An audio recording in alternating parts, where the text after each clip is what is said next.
Coming up, cross country in a Beech 18 on straight floats, an interview with one of the pilots of the skydiving accident, seaplanes stepping up in Seattle, and Swift Fuel is one step further down the road to certification. AOPA Live this week begins in just a moment.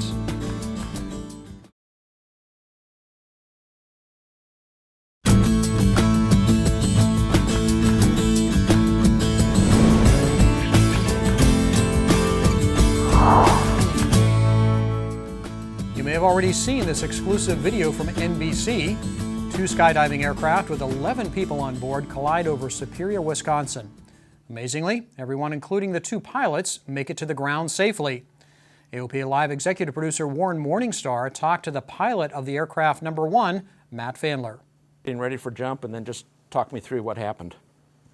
Well, I originally lined the airplane up on jump run at altitude and called door to my jumpers and on the radio so that the other pilot would hear. I began to open up the door and they began to climb out, and I radioed to the other pilot climbing out, and they were hanging out under the strut on the step above the right wheel. And just as before I was about to call jumpers away, there was a loud bang, and my windshield, first thing I noticed was my windshield shattered in front of me. And then what happened? When did you realize that you'd lost a wing? Well, I initially didn't realize I had lost a wing until I had, till about 15 seconds after. My plane began an immediate nose down descent, and I began to pick up airspeed. And first thing I attempted to do was regain control of the airplane and pull the yoke back to try to increase the pitch and neutral it out. And I tried to turn left, turn right, get any sort of control from the yoke, and there was no response. And after I realized that I had no response from any of the flight controls, I made the decision that I should no longer be in this aircraft. Okay, so how the heck did you get out of the airplane? I mean, those of us who have flown 182s know that it's not necessarily the easiest airplane to get in and out of. Well, there's no horizontal door, it's a vertical door. And so after I made the decision that I should no longer be in the airplane, I took off my seatbelt, and I looked to my right and saw that the door was no longer there, and that I had an opening to jump out. I grabbed the outside edge of the door with my right hand and took one step and pushed out and jumped headfirst. So after you'd exited the airplane and the chute had opened, what were you thinking then? I was thinking, how could this have occurred? I really did not, see the airplane coming. I had no idea, where his airplane was. I first, had no idea where my airplane was going to end up. And that was my biggest concern at the time, was that my aircraft that I had ditched was going to, hit a residential area, either a house or a car or, a road or something. So you're more concerned about people on the ground than you are about yourself? Yes. Great, man. At the time, did you realize that you'd had a fire on board the aircraft? No, I did not. I did not realize that there was a fire until after talking with the skydivers and seeing the video for myself. It's just amazing. So how long have you been flying jump airplanes? About 6 months now, since the beginning of summer.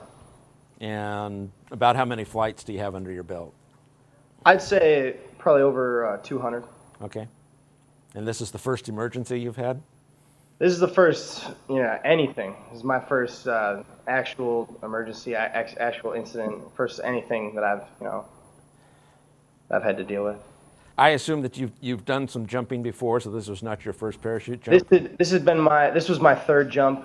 I had done two previous jumps probably about 2 months ago, and doing it what is known as an accelerated free fall, where I am jumping with two other licensed instructors, and they are falling with me and holding on to me and basically giving me, instructions for free fall. But this was the first time that I had jumped, that I was free falling completely by myself. And were you using a standard chute, or were you using like a smaller emergency I was chute? using an emergency pilot chute, and it is just a round parachute with, think of like the old military style parachutes. They don't have risers. They don't have any way to control they're just meant, to bring you safely to the ground to stop you from free falling. That's basically what they're meant for. So, any hesitation about going back up in an airplane, or are you ready to go as soon as you have one? None at all. Once I get, these stitches out, I'm hoping to hop back in an airplane right away. Amazing. What a story. You can read more about Matt Fandler's experience on AOPA.org. Just search for Fandler. We also have links to the NBC video there. Swift Fuels is one step further down the road to certification. The unleaded alternative to 100 low lead has received ASTM approval of a production specification. That means the company has completed step 10 of a 16-step process toward becoming a drop-in replacement. Last month, the company met the previous milestone of reaching 10,000 gallons a month of production capability. Now, Swift is working with airframe and engine manufacturers. Those companies have to submit individual models to the FAA for certification for using the fuel in them. Meanwhile, the FAA has released its plan for integrating commercial drones into the National Airspace System. The Unmanned Aerial Systems Roadmap outlines FAA's plans for drones. Next 5 years will be devoted to studying UAS operations in some 6 different test areas. After that, drones may start flying in civilian airspace if they can do so safely. Until a UAS can see and avoid us, we don't want them operating in the system with us. Our bottom line position is the UAS can't operate in the airspace system unless they can operate under the current requirements that are required of manned aircraft. We have a concern, or we had a concern, that they were going to actually try and force manned aircraft to equip with some sort of technology to allow the UAS to see and avoid, and that's certainly a non-starter for us as well. The equipment requirement for see and avoid should be on the onus of the UAS. AOPA is part of an advisory committee developing proposed regulations for unmanned aerial system operations. The final result of that will be out next year. Meanwhile, remember that even small radio-controlled models are considered unmanned aerial systems if they are flown for hire or other purposes beyond just plain hobby flying. UAS operations require special FAA permission. The young man who shot this video of the University of Virginia campus has found out what happens when you run afoul of the FAA with a drone. He's been charged with careless and reckless operation and faces a $10,000 civil penalty. I wonder what Mom and Dad think of that. The tragedy in the Philippines is yet another reminder of the value of general aviation in an emergency. Much of the relief effort is staging out of the airport there.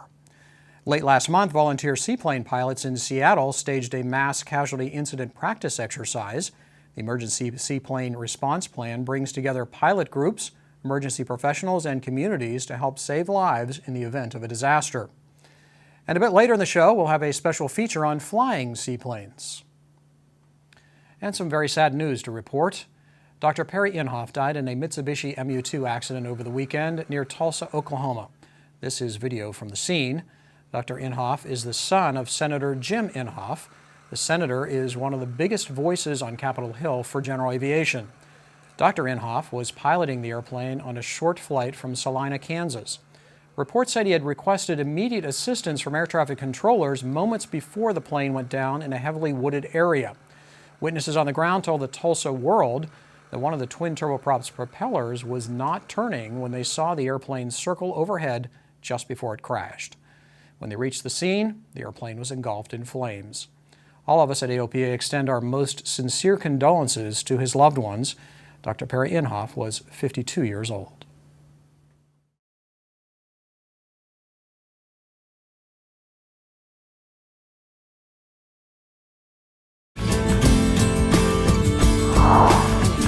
Back. You're watching AOPA Live this week.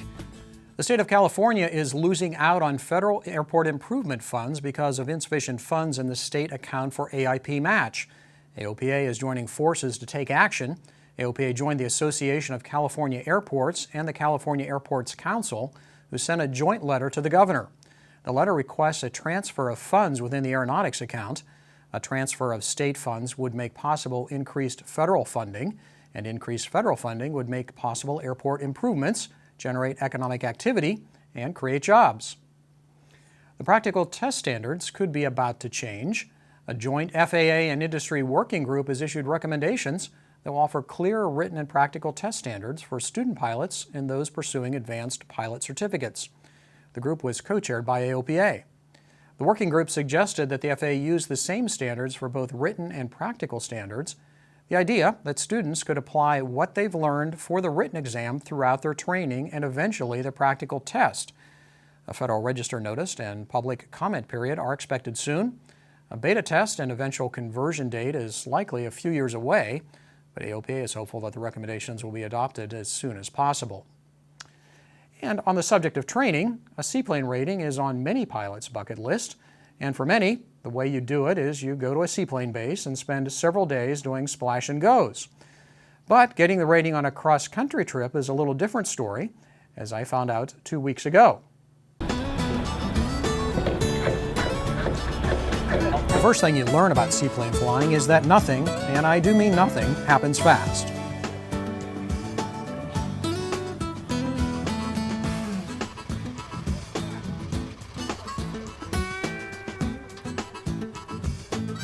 Once you get on the water, you got no brakes, so docking, securing the planes, fueling on straight floats is always a challenge. Fueling is just one of the many concerns you have when flying cross-country in airplanes that can only land on water. Every landing site has to be evaluated individually, and it's not like an airport where you can assume it's clear water. We look for stumps in the water, lines across the rivers, and of course wind conditions. We are a flight of 5 seaplanes, including AOPA President Mark Baker in his Beech 18 on straight floats. And like geese, we're headed south for the winter.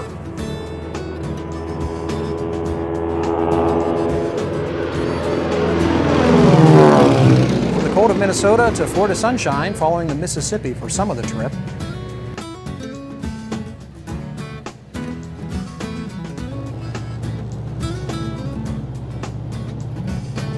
Ryan Skanke runs Adventure Seaplanes, and every year he moves his airplanes south so pilots can train during the winter.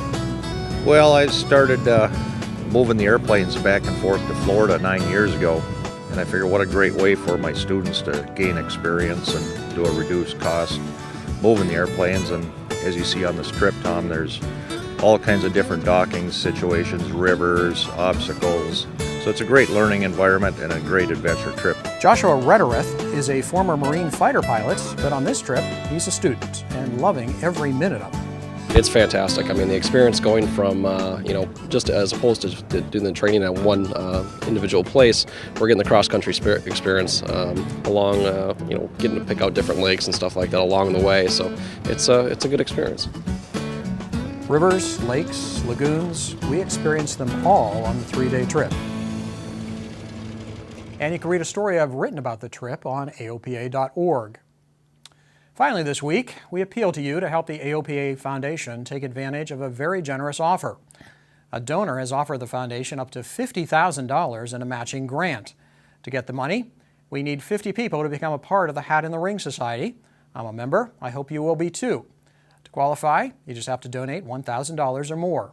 For every new Hat in the Ring member signed up by the end of the year, the donor will match $1,000. We hope you'll look at this opportunity to become a leader in helping the AOPA Foundation protect and promote general aviation.